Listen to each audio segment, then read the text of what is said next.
histórico.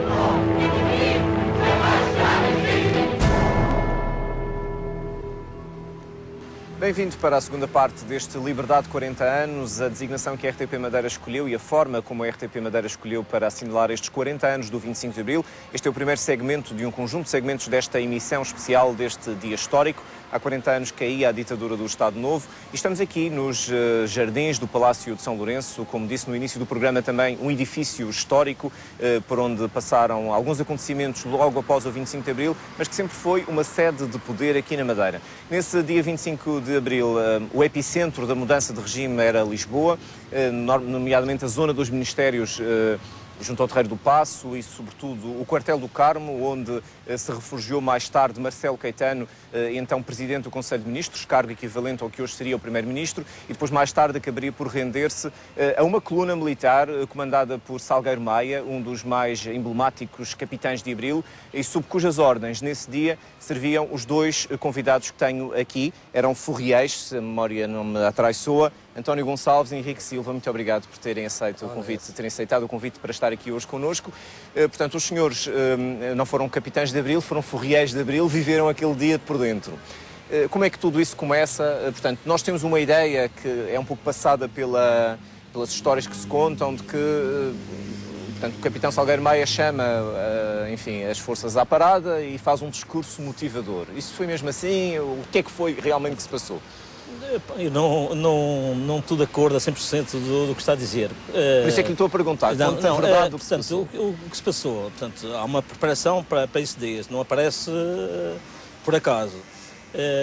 Nesse dia, portanto, nessa noite, depois de termos uma reunião no gabinete do comandante do esquadrão, que era um tenente Santos Silva. Não, Capão, o Capão na altura.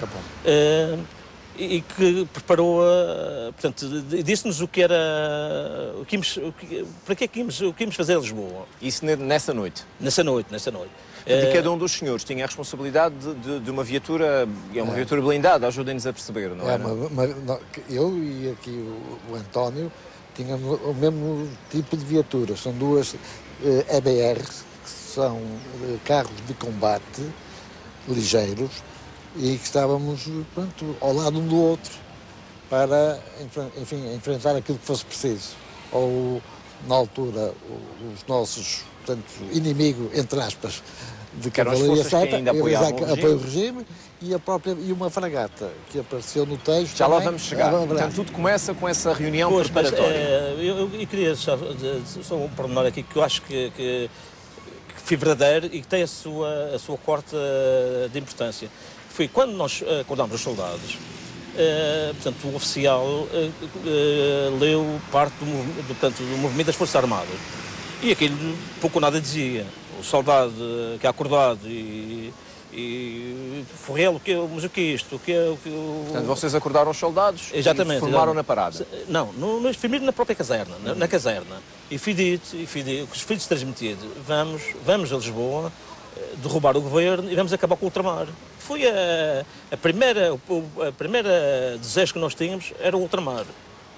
A democracia, isso veio depois, porque o soldado não estava preparado, não sabia da sequência de um golpe de Estado que havia. Portanto, o primeiro impacto foi: vamos acabar com o ultramar. É evidente que muitos já estavam de saída e depois chamámos a atenção. E eu, no meu caso pessoal, eu disse: vocês estão a ver, o meu irmão já faleceu em Angola, isto nunca mais acaba, amanhã são os nossos filhos. Isso tinha o seu pai e o seu irmão na Guiné. Exatamente, altura, e disse, na altura e alguém ficou para trás, quando houve esse discurso, toda a gente aderiu ali naquele grupo? Sim, aliás, ninguém disse que não. Até tivemos dificuldade porque alguém tinha que ficar no quartel, não é? Portanto, foi uma aderência, poderá-se dizer, 100%. Meteram-se a caminho numa coluna, não é? Portanto, exatamente. Uma coluna com vários tipos de viatura. Portanto, exato. A célebre Chaimite, que não é esta que vocês conheciam, não é? O Chaimite é um transporte de tropas. As ABRs, que já falamos, são engenhos blindados. Depois havia mais uns 4 blindados mais pequenos. E depois os atiradores. E tinham objetivos definidos, portanto, tinham nomes de lugares, não era propriamente um ministério tal, era um nome era código. Lugar tal. Não, era mesmo o desenho. Havia um esquema. E nós já saímos das posições. E depois, na altura, consoante a necessidade, ou mudávamos para um lado ou mudávamos para o outro, portanto, não era... O coração, quando se vai a caminho de uma coisa destas, no fundo é uma hipótese real de entrar em combate, das coisas correrem mal. O coração bate mais depressa. Eu não sei, portanto, a nossa juventude também é diferente de agora. A idade também é outra. Eu tenho a sensação, no percurso, foi bem, correu bem, nós tínhamos exercícios de 10, 15 km, as viaturas variavam-se, nada aconteceu, elas funcionaram em pleno, correram bem, portanto não houve... Quando chegámos ali no campo pequeno, aparece uma força da PSP e nós inclinámos o canhão, mas sempre a circular, eles facilitaram-nos a passagem. E quando chegámos ao Terreiro do Paço, aí é que... Portanto, Terreiro do Paço, as vossas duas viaturas foram posicionadas exatamente onde? Para termos uma ideia. Naquela zona dos Ribeira das Naus, mesmo junto ao rio, estávamos aí os dois colocados em paralelo, contra a possível vinda de alguma viatura do lado direito, que está virado para o mar. Que acabou por acontecer. Exatamente, acabou por acontecer. Mas antes disso, a nossa preocupação ainda foi a fragata, antes de aparecer os carros de combate. Portanto, há uma fragata que se posiciona no estuário do Tejo. Exatamente, em frente ao Terreiro do Paço. A 100 metros, 200 metros de nós. E vocês estavam na primeira linha de fogo dessa fragata. Aliás, depois até nos mandaram apontar para lá os canhões. Só que eles estavam a transmitir para nós sinais de morte, com uma luz, e ninguém sabia morte. Ninguém sabia morte. Então lá perguntámos, e chegou ao ouvido do capitão Salgueiro Maia que a fragata estava lá por o governo ter decidido, mas que não haveria fogo. Foi um descanso. Porque uma fragata a disparar bem em cima de nós, não havia hipótese nenhuma. Depois vem então, há um momento de tensão ali, portanto, do dispara, não disparam, do papel do capitão Salgueiro Maia. Eu devo dizer, toda a gente fala, portanto, que uma revolução que foi fácil, que foi dos escravos, mas antes dos escravos vieram os espinhos. Porque quando nós tínhamos de Santarém, tínhamos a certeza que todos os quartéis que nos iam nos apoiar. E quando chegámos, infelizmente, quando chegámos ao Terreiro do Paço, mas toda a gente nos cercou. Portanto, portanto, a primeira força que veio contra nós passou para o nosso lado. Não fez frente, passou para o nosso lado. Mas depois tivemos a GNR nas nossas costas, tivemos a fragata, tivemos os M47, que foi a parte mais... Que são aqueles mais blindados com lagartos. Exatamente. Grandes. Portanto, havia uma descoordenação muito grande, portanto, nós não tínhamos comunicação entre nós, não havia rádios, não havia sistema nenhum. O único sistema de comunicação que quem tinha era o comando, era o Salgueiro Maia, que tinha um jeep, que tinha uma central portanto, de rádio, mas nós não, entre nós não havia comunicação. Especula-se muito, ou fala-se muito sobre o papel determinante que o capitão Salgueiro Maia teve, manter o sangue frio, apesar da tensão que vocês todos viveram naquele dia. Ele teve realmente esse papel? Os senhores sentiram que havia ali uma liderança firme que, enfim... Sem dúvida nenhuma. Eu comprovo-lhe isso. Quando as 147 começaram a progredir, começou umas rajadas. Fizeram fogo sobre nós. E nós estávamos fora dos carros. E o Salgueiro Maia, portanto, aí vê-se que ele tinha comando e manda-nos para dentro das viaturas e aguardam para nós não fazermos fogo, para respondermos a fogo só às ordens dele. E ele disse mais de uma vez, daqui sermos mortos, mas daqui ninguém arreda pé. Isto dava um certo conforto. O dia foi passando, foram tendo mais adesão de outras forças que, no fundo, foram se juntando ao golpe. E quando é que sentiram que a coisa estava mais ou menos controlada? Não, já a nossa subida do Terreiro do Paço para o passava do meio-dia. As duas viaturas, coincidentemente, subiram, portanto, foram chamadas para o quartel do Carmo. Só para percebermos, era o quartel da GNR, não era? Exatamente. Onde Marcelo Caetano se tinha referido. E alguns ministros também. E depois aí começa a aparecer um factor novo que vocês eventualmente não tinham de manhã, que era as pessoas. Não, mas tivemos, já no Terreiro do Paço. Que era um dia de trabalho. Não, no Terreiro do Paço tivemos. Mas pouca gente, muito pouca gente. Não, mas foi impedido, quer dizer, as pessoas entravam, depois foram impedidos, toda a gente passava, portanto, junto ao mar, já, além da parede. Agora, o nosso percurso, quando nós saímos do Terreiro do Paço, ao Quartel do Carmo. Que é mais ou menos 1 quilómetro, será? Mas foi uma loucura. Foi um Gente, sucesso. pessoas à volta. Em cima das viaturas, não se podia conduzir, não se podia, foram para cima das viaturas, uma mar de gente, tudo a aplaudir. E depois são outra vez, estacionam outra vez ali no Largo do Carmo. E o que é que aconteceu? Foi outra vez uma espera aflito, cada uma pessoa estava à espera que as portas se abrissem, que era para o Marcelo Caetano se render. Entretanto, íamos esperando e o capitão Salgueiro Maia chegou a uma certa altura, começou a dar prazos para abrirem as portas. A porta chegou-se a abrir, chegou-se a abrir, veio algum graduado ou oficial da Guarda Nacional Republicana falar com o Salgueiro Maia e o Salgueiro Maia disse-nos: se eu não sair dentro de 10 minutos, deitem o quartel abaixo.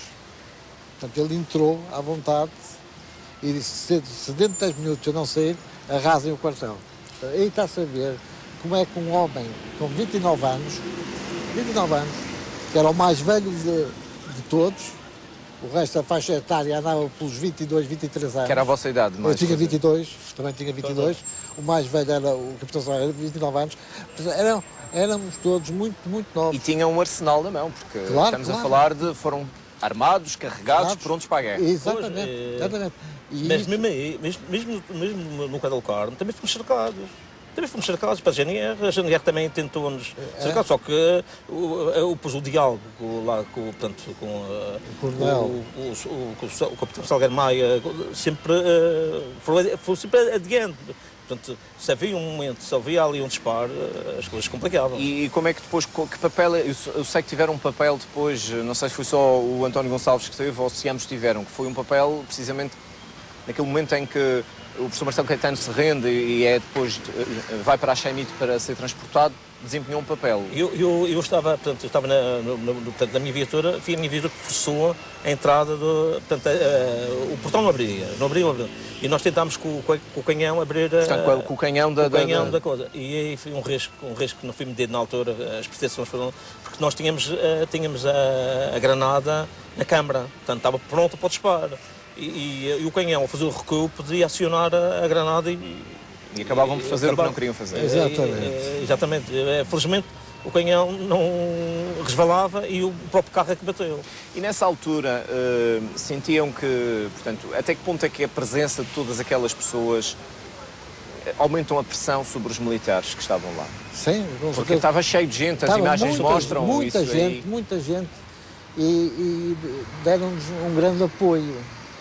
Pronto, um apoio moral. E também na parte da logística era importante ter aquela ação ali. Só que se tivéssemos que dar tiro de canhão, haveria muitas mortes, porque estava cheio de gente e que nós dizíamos: afastem-se das portas, mas não havia meio de se afastarem das portas. A sorte toda foi terem aberto a porta antes de ser disparado. E depois houve dois momentos importantes. Um é a saída, portanto, primeira entrada do General Spínola, que imagino que tenha sido um momento da apoteose. Foi, que foi o capitão Maia, quando entra e fala com o professor Marcelo Caetano, para ele se render, e ele disse que não se rendia a capitães. Devia se render ao oficial superior. E foi da altura que foram buscar o Spínola. Mas ainda demorou bastante tempo. Nós estamos lá mais de uma hora e tal, à espera que esse Tivemos ameaças um helicónio. Era bem um helicóptero. Ainda bem que depois do tempo ficou nevoado e de uns chuvescos. Mas também tivemos essa... portanto, o dia todo na iminência de ser... Exatamente, de ser alvos de um ataque. E depois sai o professor Marcelo Caetano e eu penso que as coisas acalmaram ali, ou como é que foi? Acalmaram. Não, mas aí apareceu o doutor Tavares, o pai de um... Mas que fez o quê já agora? Pôs-se em cima da porta d'água, mas em cima, e com o megafone do professor Salgueiro Maia disse que fossem festejar para os restauradores, para o Rocio, que nós precisávamos do espaço para sairmos. e aquela gente toda foi para baixo festejar. E então aí a coluna sai, já que era grande, saímos já com o Marcelo Caetano e os ministros já dentro da Chaimite para ir para a Pontinha. Mas o primeiro a sair foi a Chaimite, saiu logo a correr com e o Marcelo. Já não tinham motivo para estar ali, não era? Sim, já não havia grande motivo. O que é que sente por ter participado nesse acontecimento? Olha, um grande orgulho, e é um dia dos mais importantes da minha vida. Já lá vão 40 anos e ainda o considero. Foi uma coisa que até me pareceu irreal eu ter pertencido a uma coisa daquelas. Com a idade que tinha, por aquilo que passámos, é preciso realmente ter uma preparação adequada. E eu não estou a ver hoje em dia ser jornalista, não quero dizer mal de ninguém, mas vamos lá, miúdos sem estar a ofender, da nossa idade e com as nossas responsabilidades, a assumir qualquer coisa, não estou a ver isso. Sr. António Silva, o que é que acha que... O que é que acha? Não, eu também faço as palavras também. Não, eu sinto o orgulho da mesma, só que também com uma decepção muito grande. O nosso objetivo foi conseguido, foi derrubar o governo e dar o poder ao povo. O povo, portanto, com eleições, haver eleições livres. Agora, nós, infelizmente, ficámos mal rodeados. Porque, mas pelo menos o objetivo daquele dia, este estamos a assinalar hoje. O objetivo ficou cumprido. Agora, fica cumprido. Muito obrigado por terem vindo aqui partilhar connosco estas memórias de uma participação a ativa. A oportunidade que me dá é sempre muito feliz quando falo sobre 25 de Abril. Muito obrigado. Esse 25 de Abril, sobre o qual passam 40 anos, nesta data especial que assinalamos, também com a canção de intervenção, que ficou bastante associada à Revolução, e por isso vamos voltar a ouvir Mário André com mais um tema destas canções de intervenção.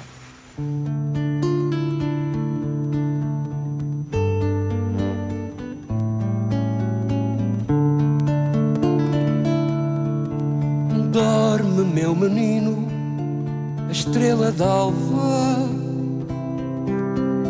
Já procurei e não a vi. Se ela não vier de madrugada, outra que eu souber será para ti. Outra que eu souber será para ti. Outra que eu souber na noite escura, sobre o teu sorriso de encantar, ouvirás cantando nas alturas trovas e cantigas de embalar. Trovas e cantigas de embalar.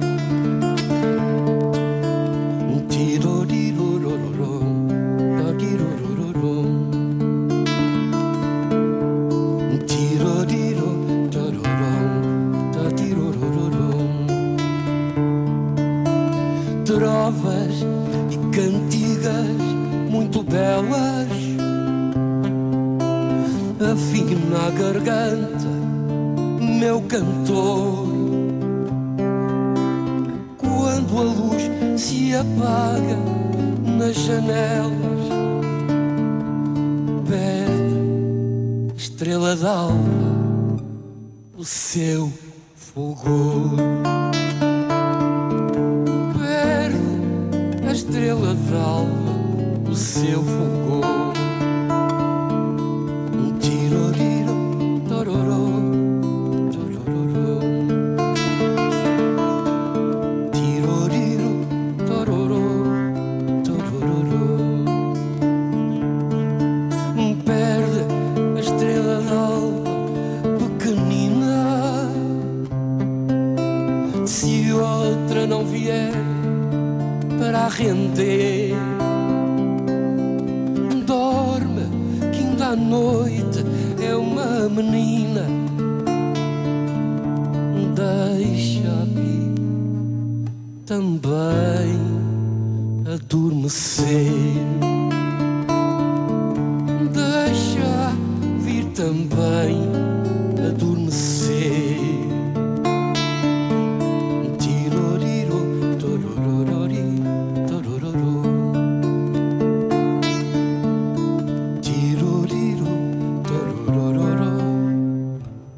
Pirori.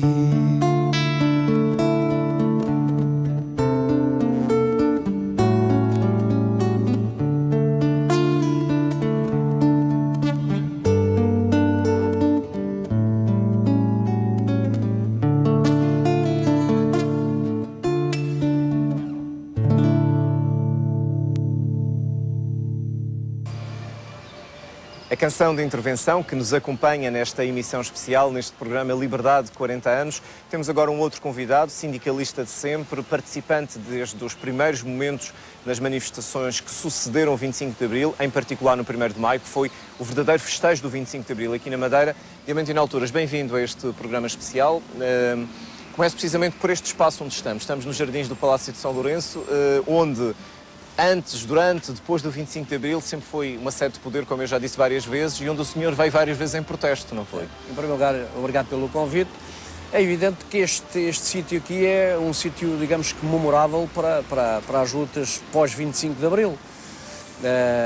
Não só para o movimento sindical, mas também para os agricultores e produtores de cana-sacarina. E até para outras pessoas, até para alguns que vieram ali pôr a bandeira da Flama ali em cima na ponta daquele mastro, enfim, uma série de coisa. Mas eu, ao chegar aqui a este sítio, recordo-me que a primeira grande manifestação foi, de facto, a manifestação do 1º de Maio, que se começou a organizar no Largo do Colégio e acabou, ao fim e ao cabo, aqui neste palácio e toda a extensão quase da Avenida do Mar. É evidente que a Revolução do 25 de Abril trouxe para os dirigentes sindicais e para os trabalhadores aquilo que nós chamávamos a liberdade contratual, ou seja, foi aí que começou a haver, de facto, o direito à contratação coletiva, o direito às férias, o direito ao subsídio de férias, o direito ao subsídio de Natal, e, portanto, os trabalhadores só podem estar agradecidos às Forças Armadas que fizeram o 25 de Abril por este dia 25 de Abril. É evidente que após o 1º de Maio havia que... Estava tudo por fazer no mundo sindical, não é? Estava tudo por fazer. Eu recordo-me que a 14 de Maio, eu com um grupo de outros dirigentes, ocupámos o Sindicato da Construção Civil para destituir a direção do tempo do antigamente. Porque eram daqueles sindicatos que já existia, mas que as direções eram nomeadas ou demitidas pelo regime, não é? Todas as direções dos sindicatos antes do 25 de Abril eram nomeadas. Desde que, quando fosse para publicação no Diário do Governo, as direções dos sindicatos que eram eleitas, que o seu bilhete de identidade tivesse lá a tal pintinha, eram avisados imediatamente que não, e se fizesse ondas, era preso. Todas as direções dos sindicatos eram impostas, não eram livremente eleitas.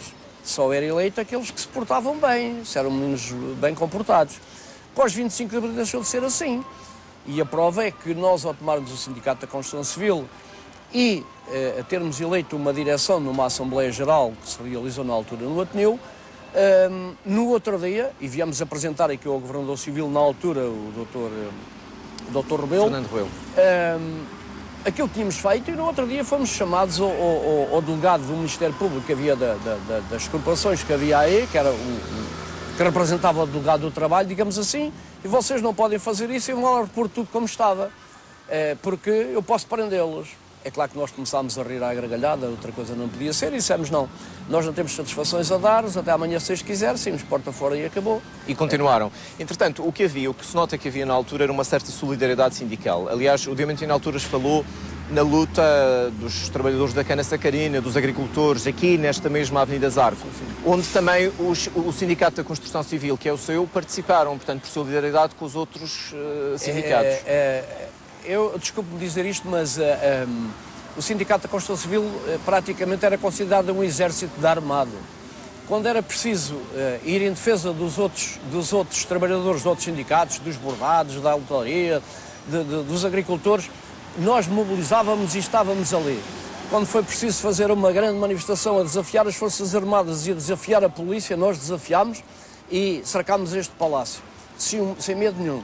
Quando foi preciso desocupar a emissora nacional, que até com uma máquina de construção e tudo, nós fizemos. Que entrou na Rua dos Netos, só para termos uma ideia, portanto não, era... Porque nós não ocupámos, nós desocupámos. E quando foi preciso, no dia da noite de 3 para 4 de outubro, ir ao Molho da Pontinha, fazer desarpar o Iatapol e botas e carros para a água, também foi. Portanto, nós digamos que éramos um exército desarmado. Mas lutávamos sem violência. Nós lutávamos em defesa de quem era mais pobre e de quem foi mais explorado durante anos. Mas também havia excessos, não havia? Olhando para trás, com a distância de 40 anos... Repare, excessos há sempre. Hoje que dizem que vivemos numa democracia, há excessos. E basta nós vermos tudo aquilo que os trabalhadores conquistaram naquela altura e os sindicatos, a contratação coletiva, tudo isso tem estado a ser destruído por sucessivos governos que têm vindo. E, portanto, o excesso há sempre aqui ou ali. Mas não era excesso da parte dos dirigentes que quisessem fazer isso, não.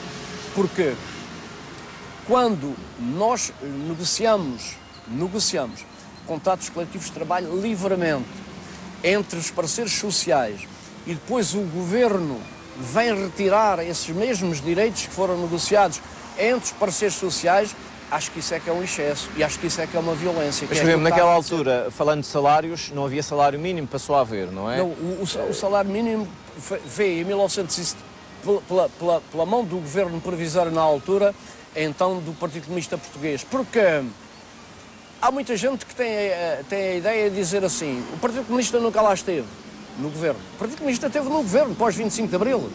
E foi aí que nasceu a contratação coletiva no Ministério do Trabalho, foi aí que os trabalhadores passaram a ter direito à greve, foi aí que os trabalhadores passaram a ter direito a férias, a subsídio de férias, foi nessa altura. E é bom que nós digamos isto, para não andarmos também aqui a enrolar. Essas manifestações que existiam, contrariamente às que há hoje, havia de volta e meia umas altercações, havia umas cabeças partidas, havia uns feridos, isso era mais ou menos comum. Quantas vezes tem memória, por exemplo, de terem desafiado o poder, neste caso do primeiro-tenente-coronel e depois de Brigadeiro Azeredo, que era governador na altura, no tempo do PREC, ele aqui dentro e os senhores aqui fora? Repare, houve cabeças partidas e houve algumas violências, e eu recordo-lhe quando uma grande manifestação que andou à volta de 7.000 homens aqui na rua com um caixão da entidade empregadora deles, que na altura me fizeram um ataque nas duas torres para me matar nessa noite, que eu fui para o hospital, e esse empresário também foi. E os trabalhadores cercaram o hospital e quem fazia a fiscalização ao hospital eram esses trabalhadores. Não entrava nem saíam ambulâncias que não fossem fiscalizadas por eles. E o Brigadeiro Azeredo viu-se obrigado a ir ao hospital cerca de 45 minutos comigo a convencer-me a fazer uma gravação para que ele mandasse para a rádio a pedir calma aos trabalhadores para que voltasse tudo ao normal. Não houve violência, por isso simplesmente eles queriam justiça. O dirigente que eles achavam que estava em sua defesa foi agredido. Mas este portão, muitas vezes que agora está aberto durante o dia, muitas vezes fechou-se perante as manifestações que havia aqui, não é? Uma das manifestações que ainda hoje me dá algum gozo, usando esta expressão, se calhar, que não a devia dizer, mas que me dá algum gozo, foi precisamente a manifestação da Cana Sacarina. Esta zona aqui estava todo preenchida com malta de todas as zonas, da Ponta do Sol, da Calheta, de Machique, de várias zonas. E a determinada altura há uma provocação da parte do comando normal, mandar entrar um carro carregado de tropa para passar aqui as pessoas afastarem para entrar lá para dentro. E as pessoas não queriam, e eu disse, deixem entrar, que é uma provocação, depois nós ficamos no mesmo sítio. É claro, a determinada altura não vinha para a frente, as tropas vinham para trás. E assim que o Unimog mete dentro do palácio, começa o tiroteio aqui. E o tiroteio aqui desmobilizou isto tudo. A determinada altura chamaram-me para eu mobilizar as massas. E eu não mobilizei, sabe para onde é que eu fui? Ali para cima daquele terraço da TAP, com um saco de pedras e mais 3 amigos, andamos aqui toda a noite com a polícia militar à pedrada. Eles tiram e a gente à pedrada e eles sem saber onde é que a gente estava. O capitão, que comandava a força, deixou cair o carregador, do qual lhe deu um pontapé e entrou ali dentro de uma sarjeta que está ali mais acima. E no outro dia o Brigadeiro Azeredo chama-me porque eu não tinha controlado a malta e eu mostrei-lhe o que é que trazia na mão. Ele pediu-me para os santinhos para dar o carregador ao capitão, mas eu não dei. Disse, não dou. Ele portou-se mal, foi um menino mal comportado, não merece. E portanto esse é o sinal dos tempos. Bem diferente, foi o 1º de maio, para terminarmos aqui, esse dia foi a euforia, foi a explosão de alegria. Sim, esse dia foi euforia, tinha que ser, porque digamos que a classe trabalhadora estava afogada, estava oprimida, e naquele dia, digamos que foi dar voz à sua alegria, à sua imaginação, e valia tudo. Não só essa foi de facto a grande manifestação, mas depois recordo-me noutra manifestação no Parque Santa Catarina, onde todos os sindicatos, todos, sem exceção, foram para ali com os guiões, com as bandeiras, fez ali um grande 1º de Maio, porque naquela altura havia de facto a solidariedade sindical, havia a unidade sindical e havia a carência que os trabalhadores tinham nas suas associações. Com as sucessivas leis que os governos foram fazendo, as coisas mudaram e fazendo, os trabalhadores começaram... Diamantino Alturas, muito obrigado por ter vindo partilhar connosco estas memórias do 25 de Abril, onde neste programa cabe também um poema, neste caso dito por António Plácido.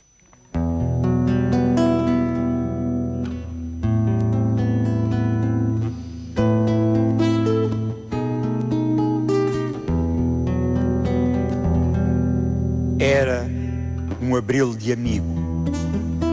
Era um abril de amigo, abril de trigo, abril de trevo e trégua e vinho e humus, abril de novos ritmos, novos rumos.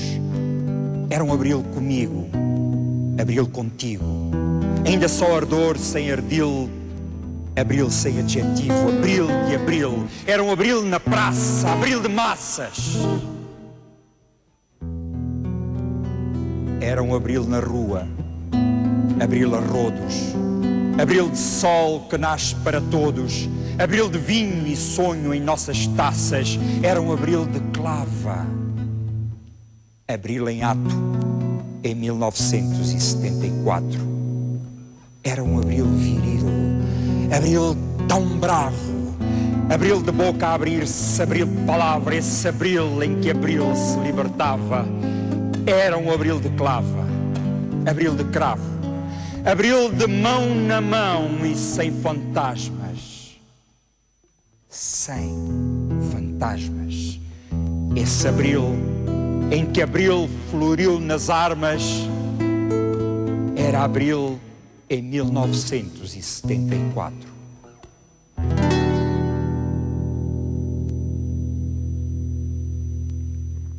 E nesta porta, guardada simbolicamente 24 horas por dia, terminamos este primeiro segmento da programação especial da RTP Madeira para os 40 anos do 25 de Abril. Liberdade 40 anos, a forma que escolhemos para assinalar a Revolução dos Cravos. Neste local, os jardins do Palácio de São Lourenço, um edifício histórico, emblemático, ligado ao poder e também ligado aos acontecimentos do 25 de Abril. Aqui, através desta porta, guardada pelos militares, prestamos também a nossa homenagem aos militares que fizeram a Revolução e que há 40 anos mudaram o regime em Portugal.